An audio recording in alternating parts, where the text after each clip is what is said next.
Welcome back to Lesson 13. This is an exercise lesson. We're going to be building a model that'll demonstrate many of the concepts we've covered thus far in the Weldment's course. Let's make the top plane visible and double-click on the top plane in the graphic area to activate it. Let's take a normal 2 view and then activate the line tool. We're creating a 3D sketch and we'll start with some sketch segments here. Right-click and select. Let's shift select all of these points and add a horizontal relation. Now I'm going to control select this point and the right plane and add an on-plane relation. OK. Construction line. And let's apply dimensions.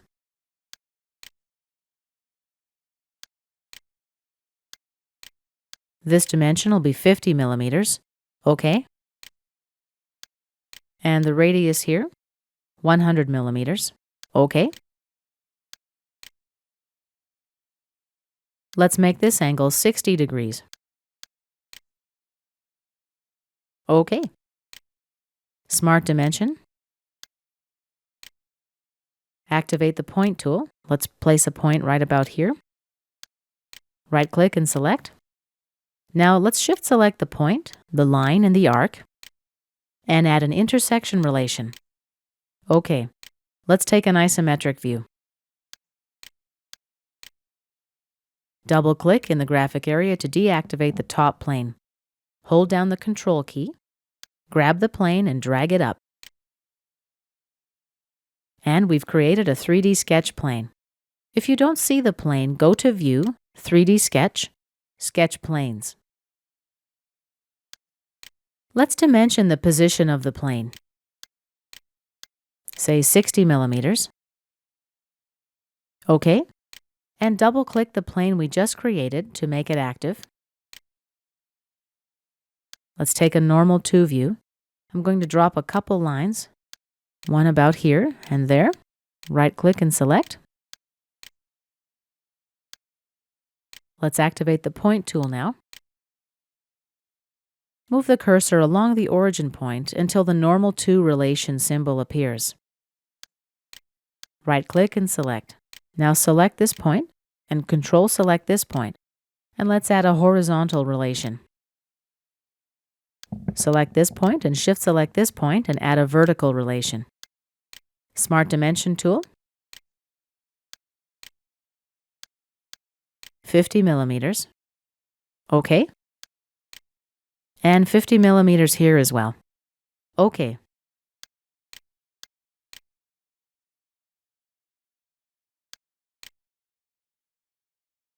Oops.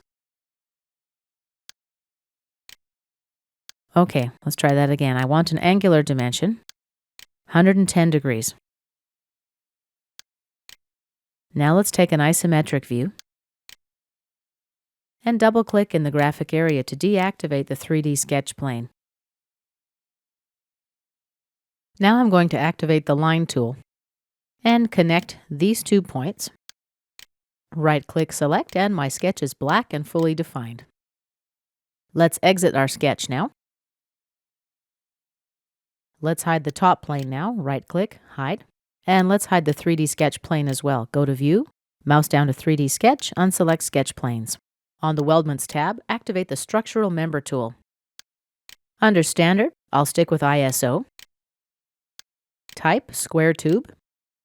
For size, let's use 20 by 20 by 2. Now I select sketch segments to define the path, the arc, and this line. Let's scroll up the Property Manager and check Merge Arc Segment Bodies. Now let's create a new group. These 2 lines, this one and this one here, for my new group. Another new group. This line here. OK, accept. Let's use the Mirror tool on the Features tab now.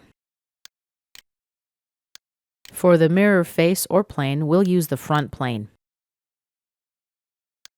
Now let's select the bodies to mirror. We'll use all structural members here. And click OK.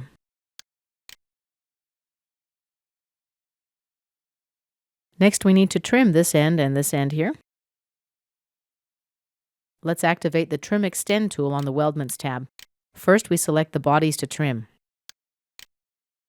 The trimming boundary. It'll be this face here. And be sure the right segments to keep are selected. And let's click OK. Let's activate the Mirror tool again on the Features tab. This time we'll use this face to mirror about.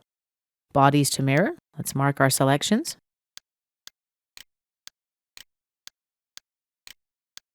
Last one, and click OK.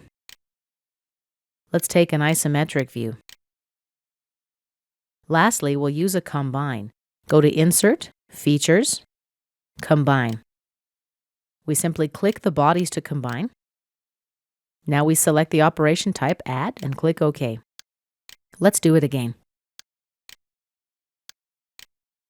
Same on this side.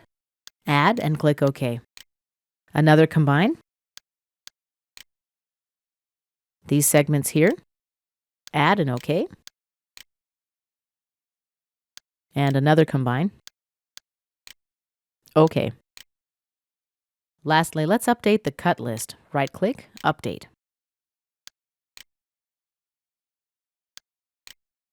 And this concludes our exercise lesson.